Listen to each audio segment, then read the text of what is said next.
ਸੋ ਅੱਗੇ ਵਧਾਂਗੇ ਤੇ ਖਬਰਾਂ ਹੁਣ ਵਿਸਤਾਰ ਦੇ ਨਾਲ। ਬਿਕਰਮਜੀਤ ਨੂੰ ਬਹਾਲ ਕਰਨ ਤੇ ਰੰਧਾਵਾ ਦੀ ਸਫਾਈ ਸਾਹਮਣੇ ਆਈ ਹੈ। ਗ੍ਰਹਿ ਮੰਤਰੀ ਸੁਖਜਿੰਦਰ ਰੰਧਾਵਾ ਨੇ ਸਫਾਈ ਦਿੱਤੀ ਹੈ। ਬਿਕਰਮਜੀਤ ਨੂੰ ਬਹਾਲ ਕਰਨ ਦੇ ਹੁਕਮ ਕੈਪਟਨ ਨੇ ਦਿੱਤੇ। ਉਹਨਾਂ ਨੇ ਸਫਾਈ ਦਿੱਤੀ। ਕੈਪਟਨ ਨੇ ਇੱਕ ਇੰਕਰੀਮੈਂਟ ਰੋਕ ਕੇ ਹੀ ਬਹਾਲ ਕੀਤਾ। ਬਾਈਬਲ ਕਲਾ ਗੋਲੀकांड केस ਦੇ ਵਿੱਚ ਮੁਲਜ਼ਮ ਹੈ ਪੀਪੀਐਸ बिक्रमजीत और रंधावा ने कहा कि वधीक मुख सकत्तर गृह के वालों बिक्रमजीत के हक ना लिखे जाने के बावजूद भी सिर्फ एक इंक्रीमेंट रोक के उसनू कैप्टन ने बहाल करने के हुक्म जारी कर दिते। रंधावा ने दस्सिया कि 13 जुलाई 2021 नू उस समय के वधीक मुख सकत्तर गृह ने मुख मंत्री नू भेजे अपने नोट दे विच लिखिया सी कि पड़ताल के दौरान यह अधिकारी कोई ठोस सबूत पेश नहीं कर सकिया ते ना ही अपनी बेगुनाही का नवा तथ्य पेश कर सकिया। इस दे बाद तत्काली मुख मंत्री कैप्टन अमरिंदर सिंह ने बिक्रमजीत नू एक इंक्रीमेंट रोक के बहाल करने का हुक्म जारी कर दिता।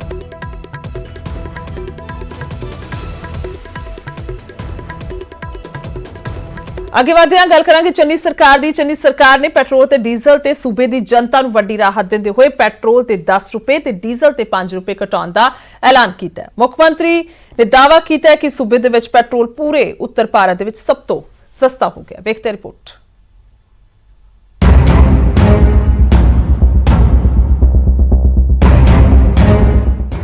पंजाब कैबिनेट की मीटिंग विच सूबे की जनता नूं जिस वड्डी राहत की जरूरत सी उस ते चन्नी सरकार ने मोहर ला दी है। पेट्रोल की कीमत 10 रुपए प्रति लीटर जबकि डीजल की कीमत 5 रुपए प्रति लीटर की कटौती की गई। इन्हां कीमतां दे लागू होने तो बाद हुण पंजाब च पेट्रोल की कीमत 95 रुपए पहुंच गई है जबकि ग्राहकां नूं डीजल लई 84 रुपए प्रति लीटर के हिसाब नाल पैसे देने होणगे। मुख्यमंत्री चरणजीत सिंह चन्नी ने दावा किया कि पेट्रोल पंजाब विच हुण पूरे उत्तर भारत नालों सस्ता हो गया है।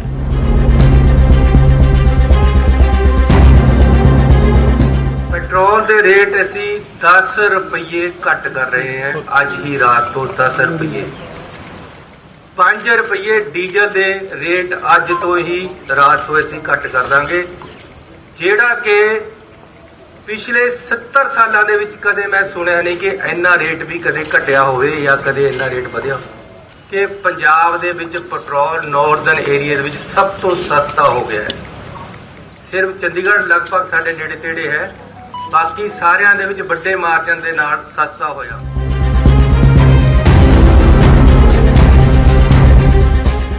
खजाना मंत्री मनप्रीत बादल ने दस्सिया कि पेट्रोलियम पदार्थां दीयां कीमतां घटण तो बाद पंजाब सरकार दे खजाने ते 900 करोड़ रुपए दा वाधू बोझ पेगा। पंजाब दा जिहड़ा सालाना रेवेन्यू लॉस होगा क्योंकि उस स्टेट शेयर आंदा सेंट्रल टैक्सेस तो वो तकरीबन 900 करोड़ रुपए दा सालाना पंजाब दा रेवेन्यू लॉस जिहड़ा स्टेट नूं होण लग्या।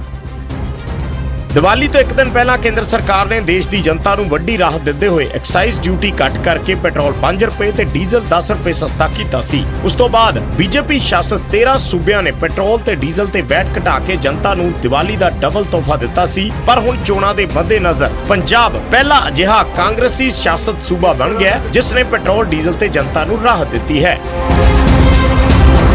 चंडीगढ़ तो नपिंदर बराड़ दे नाल ब्यूरो रिपोर्ट न्यूज़ 18 पंजाब।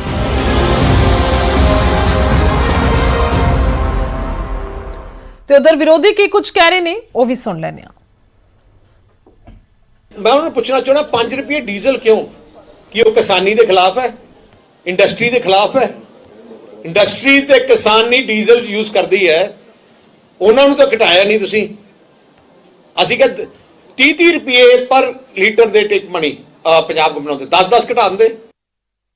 ਚੰਗੀ ਗੱਲ ਆ ਘਟਾਤੇ, ਪਰ ਪੰਜਾਬ ਦੇ ਟੈਕਸ ਸਭ ਤੋਂ ਜ਼ਿਆਦਾ ਨੇ ਬਾਕੀ ਰਾਜਾਂ ਤੋਂ। ਡੀਜ਼ਲ ਤੇ ਉਹਨਾਂ ਨੂੰ ਘੱਟੋ ਘੱਟ 10 ਰੁਪਏ ਘੱਟ ਕਰਨਾ ਚਾਹੀਦਾ ਸੀ, ਤੇ ਫਿਰ ਵੀ ਅੱਛੀ ਗੱਲ ਆ, ਅਸੀਂ ਸਵਾਗਤ ਕਰਦੇ ਹਾਂ।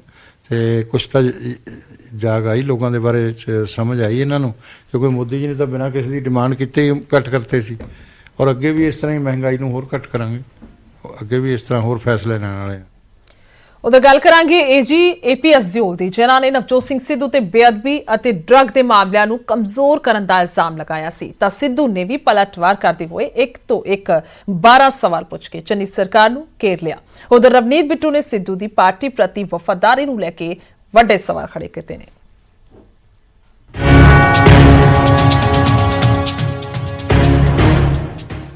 ਸ਼ਨੀਵਾਰ ਨੂੰ ਏਜੀ ਏਪੀਐਸ ਦਿਓਲ ਨੇ ਨਵਜੋਤ ਸਿੰਘ ਸਿੱਧੂ ਵੱਲੋਂ ਉਹਨਾਂ ਦੀ ਨਿਯੁਕਤੀ ਨੂੰ ਲੈ ਕੇ ਜਿਹੜੇ ਸਵਾਲ ਖੜੇ ਕੀਤੇ ਨੇ ਉਸ ਦੇ ਜਵਾਬ ਦੇ ਵਿੱਚ ਏਜੀ ਨੇ ਚਿੱਠੀ ਬੰਬ ਸੁੱਟ ਕੇ ਬੇਅਦਬੀ ਅਤੇ ਐਸਟੀਐਫ ਰਿਪੋਰਟ ਦੀ ਸੰਜੀਦਗੀ ਨੂੰ ਲੈ ਕੇ ਸਿੱਧੂ ਤੇ ਵੱਡੇ ਸਵਾਲ ਖੜੇ ਕੀਤੇ ਸਨ। ਏਜੀ ਦੇ ਇਲਜ਼ਾਮਾਂ ਤੋਂ ਬਾਅਦ ਸਿੱਧੂ ਨੇ ਇੱਕ ਤੋਂ ਬਾਅਦ ਇੱਕ 12 ਟਵੀਟ ਕਰਕੇ ਜਵਾਬ ਦਿੱਤਾ। ਪਹਿਲੇ ਟਵੀਟ ਦੇ ਵਿੱਚ ਸਿੱਧੂ ਨੇ ਲਿਖਿਆ, ਇਨਸਾਫ ਅੰਨਾ ਹੈ, ਪੰਜਾਬ ਦੇ ਲੋਕ ਨਹੀਂ।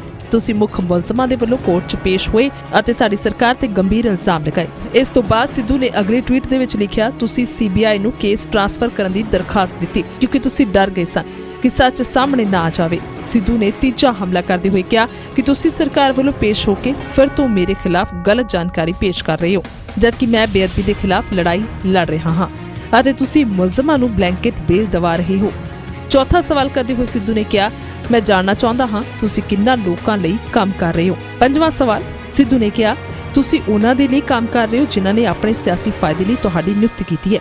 ਕੀ ਤੁਸੀਂ ਸਰਕਾਰ ਨੂੰ ਸਲਾਹ ਦੇਵੋਗੇ ਕਿ ਬਲੈਂਕੇਟ ਬੇਲ ਦੇ ਖਿਲਾਫ ਸੁਪਰੀਮ ਕੋਰਟ 'ਚ ਚੁਣੌਤੀ ਦਿੱਤੀ ਜਾਵੇ। ਛੇਵੇਂ ਸਵਾਲ ਦੇ ਵਿੱਚ ਸਿੱਧੂ ਨੇ ਦਾਅਵਾ ਕੀਤਾ ਕਿ ਤੁਸੀਂ ਮੁਲਜ਼ਮਾਂ ਦੀ ਪੈਰਵੀ ਕੀਤੀ, ਹੁਣ ਸਰਕਾਰ ਦੀ ਪ੍ਰਤੀਨਿਧਤਾ ਕਰ ਰਹੇ ਹੋ ਅਤੇ ਜਲਦੀ ਹੀ ਤੁਸੀਂ ਜੱਜ ਦੇ ਤੌਰ ਤੇ ਤਰੱਕੀ ਦੀ ਮੰਗ ਕਰੋਗੇ ਤਾਂ ਜੋ ਤੁਸੀਂ ਇਸ ਕੇਸ ਦਾ ਫੈਸਲਾ ਕਰ ਸਕੋ। ਤੁਹਾਡਾ ਧਿਆਨ ਰਾਜਨੀਤੀ ਅਤੇ ਰਾਜਨੀਤਿਕ ਲਾਭਾਂ ਤੇ ਹੈ। 7ਵੇਂ ਸਵਾਲ ਦੇ ਵਿੱਚ ਸਿੱਧੂ ਏਜੀ ਨੂੰ ਨਸੀਹਤ ਦਿੰਦੇ ਨਜ਼ਰ ਆਏ ਕਿ ਤੁਸੀਂ ਸਿਆਸਤ ਨੂੰ ਸਿਆਸਤਦਾਨਾਂ ਤੇ ਛੱਡ ਦਿਓ ਅਤੇ ਆਪਣੀ ਅੰਤਰਾਤਮਾ ਦੀ ਆਵਾਜ਼ ਨੂੰ ਸੁਣੋ। ਆਪਣੀ ਕੁਰਸੀ ਦੀ ਲਾਜ ਰੱਖੋ ਜੋ ਤੁਹਾਡੇ ਕੰਮ ਦੇ ਲਈ ਜ਼ਰੂਰੀ ਹੈ।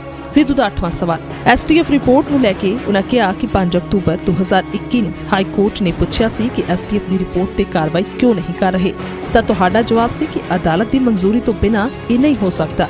ਸਿੱਧੂ ਦਾ 9ਵਾਂ ਸਵਾਲ ਐਸਟੀਐਫ ਦੀ ਰਿਪੋਰਟ ਦੀ ਨੈਤਿਕਤਾ ਨੂੰ ਲੈ ਕੇ ਸੀ। ਉਹਨਾਂ ਪੁੱਛਿਆ ਕਿ ਐਸਟੀਐਫ ਦੀ ਰਿਪੋਰਟ ਦੇ ਆਧਾਰ ਤੇ ਮੁਲਜ਼ਮਾਂ ਖਿਲਾਫ ਕਾਰਵਾਈ ਕਰਨਾ ਅਨੈਤਿਕ ਹੈ ਜੋ ਪੰਜਾਬ ਦੇ ਵਿੱਚ ਨਾਰਕੋ ਟੈਰਰਿਜ਼ਮ ਦੇ ਲਈ ਜ਼ਿੰਮੇਵਾਰ ਹਨ ਜਿਨ੍ਹਾਂ ਨੇ ਪੂਰੀ ਪੀੜ੍ਹੀ ਹੀ ਬਰਬਾਦ ਕਰ ਦਿੱਤੀ।